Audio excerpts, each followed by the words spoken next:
grande édition du journal. Présentation Rakiswende Yvonne Nanima. Lutte contre l'insécurité, les organisations de la société civile et l'État se réunissent pour trouver des solutions. C'est à l'occasion de la 3e session du cadre de concertation et de dialogue entre l'État et les OSC qui se tiennent du 26 au 27 décembre 2018. Rencontre gouvernement ancien du Nord sur le protocole d'accord avec la CNSE. Les acteurs de l'éducation dénoncent un refus du gouvernement de les écouter. Des détenus condamnés bénéficieront d'une remise de peine à l'occasion du 1er janvier 2019. La mesure a été prise ce mercredi en Conseil de ministres.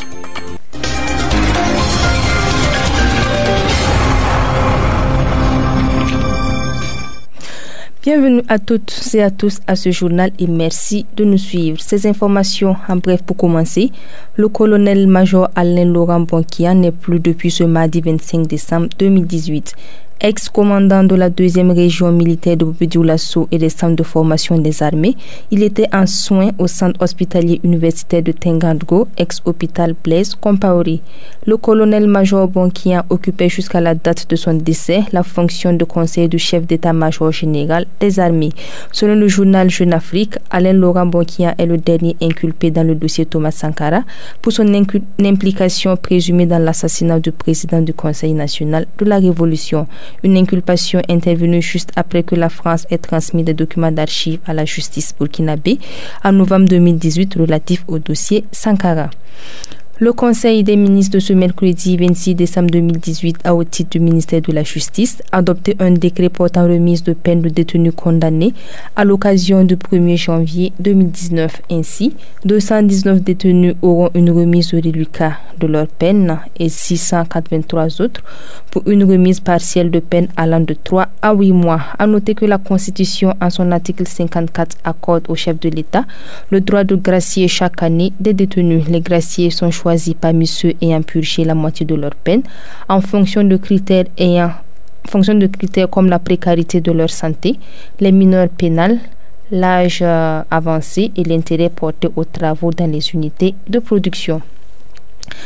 Les organisations de la société civile et l'État veulent combiner leurs efforts pour lutter contre les phénomènes d'insécurité et de terrorisme. Les deux parties sont réunies à Ouagadougou depuis ce mercredi à l'occasion de la 3e session du cadre de concertation et de dialogue entre l'État et les OSC. 2 jours durant, les participants échangeront sur la question sécuritaire à travers de communications et des recommandations d'Anouma Ismaël Traoré. Partenariat État-OSC, quel défi pour une lutte efficace contre l'insécurité et le terrorisme? C'est sous ce thème que se tient la 3e session du cadre de concertation et de dialogue entre l'État et les organisations de la société civile OSC. Un thème qui, selon le président du Conseil national des OSC, est d'actualité et permettra au cours des échanges de porter un regard sur la question sécuritaire. Jonas Yen. Il s'agira pour nous de voir la place et le rôle des deux parties, l'État et les organisations de la société civile, pour une lutte efficace contre le terrorisme et l'insécurité. Donc je pense que c'est une réflexion profonde qu'il convient de mener pour voir quelle pourrait être la contribution des organisations de la société civile qui sont des partenaires privilégiés de l'État si on veut effectivement conjuguer des efforts, une synergie d'action pour poursuivre le développement durable. Présent à la cérémonie d'ouverture, le Premier ministre Paul Kabatieba a souhaité que de ces échanges ressortent des propositions importantes en vue de permettre au gouvernement de les mettre en œuvre. Ce que nous attendons, c'est vraiment que des propositions, des recommandations fécondes puissent être adressées à notre gouvernement de manière à ce que nous aussi nous puissions jouer notre partition, mais également que les organisations de la société civile également jouent leur partition en accompagnant donc le gouvernement, en mobilisant la population, en sensibilisant la population sur les voies et moyens pour mettre fin à cette situation d'insécurité et chasser les terroristes hors de notre territoire national. Maintenant, c'est qu'au Burkina Faso, nous retrouvions la paix, l'entente qui nous caractérise. Nous sommes un peuple travailleur, nous sommes un peuple digne. On n'a jamais accepté dans notre histoire d'être dominé par qui que ce soit. Et ce ne sont pas les terroristes qui vont nous dicter ce que nous devons faire. Le cadre de concertation et de dialogue entre l'État et les OSC a été institué depuis juillet 2014 et a pour objectif, selon les initiateurs, de promouvoir et renforcer le partenariat entre ces deux parties à l'effet d'améliorer la participation citoyenne. Au cours de cette activité, le président du Conseil national des OSC a laissé entendre que le contexte national marqué par l'insécurité et le terrorisme commande que ce secteur soit investi par les OSC. Pour lui, ces échanges devront permettre à la société civile de jouer pleinement son rôle dans la lutte contre ces phénomènes, tout en préservant la sécurité des populations qui souhaitent collaborer. Jonas Yen s'exprime au micro de Danouma Ismaël Traoré. Pendant longtemps, nous avons pensé que c'est une affaire du seul État, mais aujourd'hui, le contexte commande effectivement d'investir ce secteur. La stratégie, je pense que c'est aussi l'objet de cette rencontre. Il s'agira pendant les réflexions de dégager quelle pourrait être la stratégie pertinente, aussi bien pour l'État que pour les organisations de la société civile qui, conjuguées, peuvent être effectivement efficaces dans la lutte contre l'insécurité et le terrorisme. Parce qu'il ne faut pas aussi appeler le peuple à collaborer pour l'appeler à collaborer. Il faut trouver la bonne stratégie de sorte qu'en collaborant, il soit sécurisé. Vous savez qu'il y a des civils qui perdent la vie pour avoir donné l'information ou avoir été soupçonnés d'avoir donné l'information. Donc dans notre stratégie, il va falloir aussi que les OSC adoptent la meilleure vis-à-vis de la population pour lui dire quelle pourrait être sa contribution par le moment d'informer telle ou telle autorité dans le cas du terrorisme. Il ne s'agira pas pour nous d'aller exposer des gens, il faut aller donner l'information et être tué par la suite. Des émissaires du gouvernement devaient rencontrer ce 26 décembre 2018 des enseignants du Nord afin de leur expliquer les propositions du gouvernement dans le protocole d'accord avec la Coordination nationale des syndicats de l'éducation, CNSE. Alors que la rencontre avait bien débuté, les enseignants ont fini par vider l'amphithéâtre de l'ENEP de Waïguya où elle se tenait.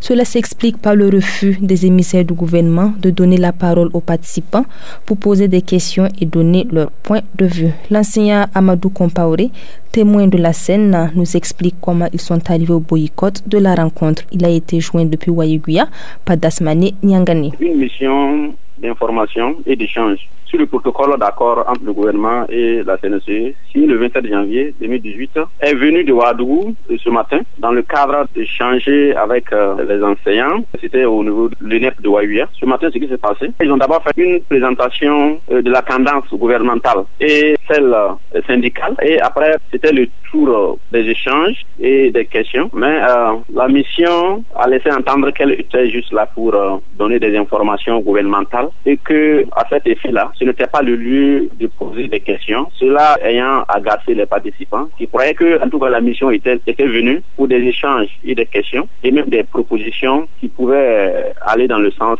d'amélioration, en tout cas, du protocole d'accord là. Ça n'a pas été le cas. Donc, bon, les gens, à un moment donné, ont dit que bon, comme ils ne peuvent pas poser des questions, voilà, ils ne peuvent pas aussi faire des critiques, ils ne peuvent pas porter des jugements. Bon, j'en trouve que dans ce cas-là, ce n'était pas nécessaire, quoi. Il faut dire aussi qu'il y avait déjà une liste de présence qui circulait. Bon, on se demandait aussi même l'opportunité de cette liste de présence-là. En tout cas, les gens ont trouvé que, comme c'est ainsi là, nous allons demander à ce qu'on nous remette la liste de présence-là pour que les gens, tout le monde ne s'était pas inscrit, il faut le dire. Maintenant, ceux qui s'étaient inscrits là, on demande qu'on récupère la liste de présence pour qu'eux puissent barrer leur nom et puis quitter la salle. Et la rencontre était bonne, tout simplement. Puisque la Coordination nationale des syndicats de l'éducation a fait des sorties dans les régions pour, en tout cas, expliquer leur position par rapport au protocole d'accord là. Alors, quand ils sont venus, les gens ont posé des questions, ils ont fait des propositions, des suggestions. Donc, pour ça, c'était maintenant le tour de la partie gouvernementale. Donc, les gens s'attendaient aussi à la même chose, ce qu'ils ont fait avec la Coordination nationale des syndicats de l'éducation.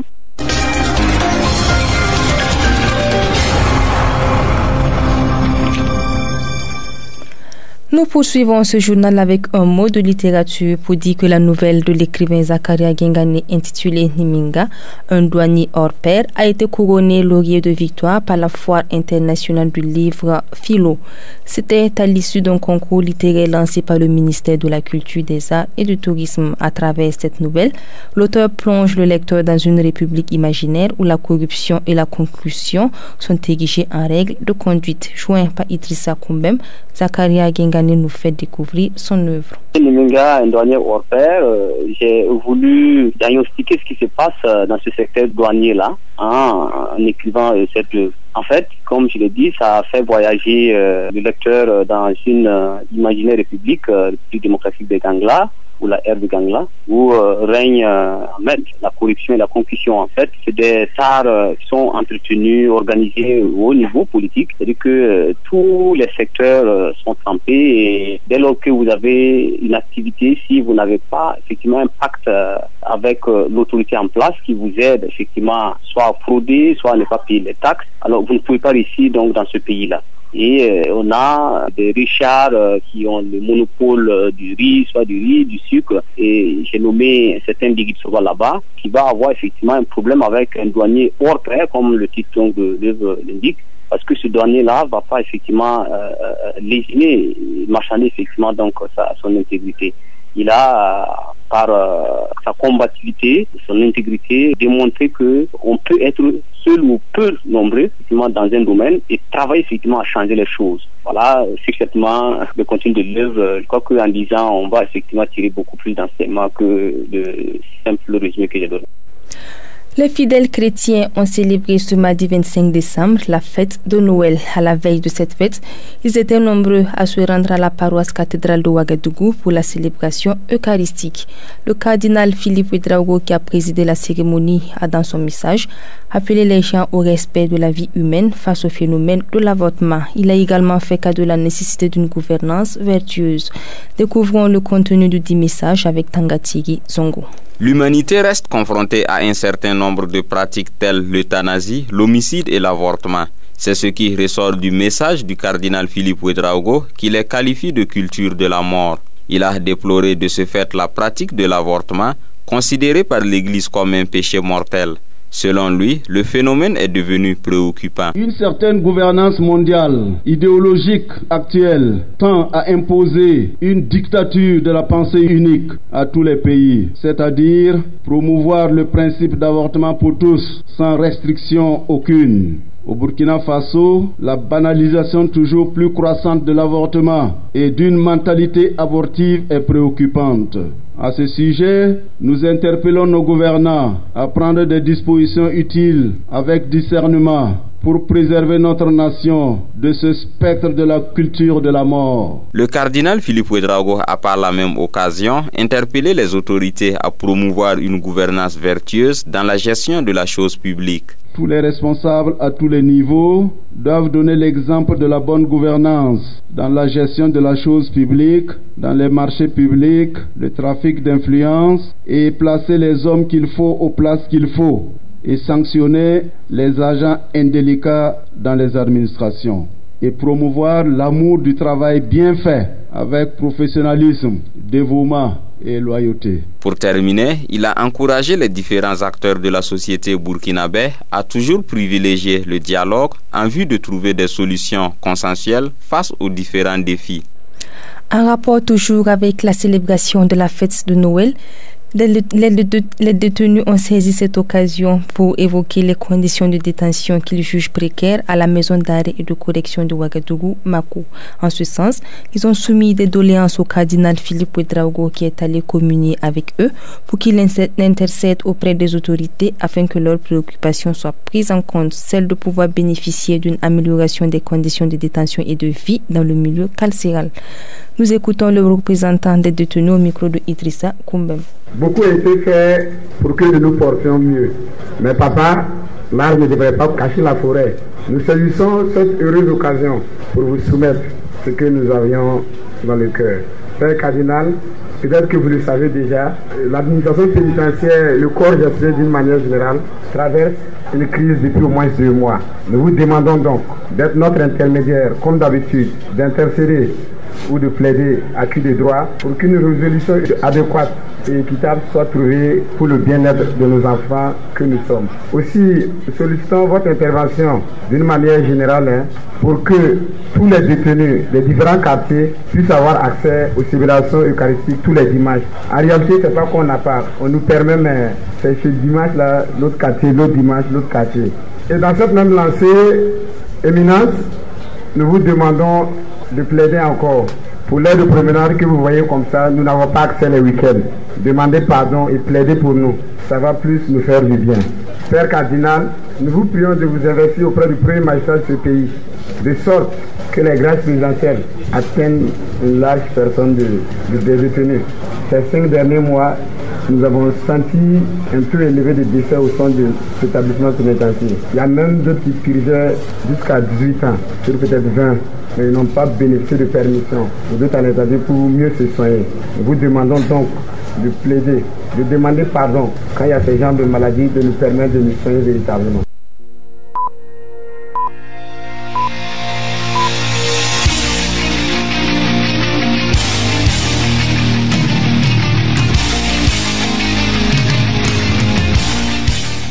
Des informations hors de chez nous avant de refermer cette édition. En République démocratique du Congo, les élections présidentielles, législatives et provinciales prévues se tenir le 30 décembre 2018 ont été reportées au mois de mars 2019 pour ce qui concerne 2 zones du pays. La Commission électorale nationale indépendante a indiqué qu'il s'agit de Beni et Butembo, des localités situées à l'est et touchées par l'épidémie d'Ebola, et de Yumbi à l'ouest qui connaît des conflits interethniques.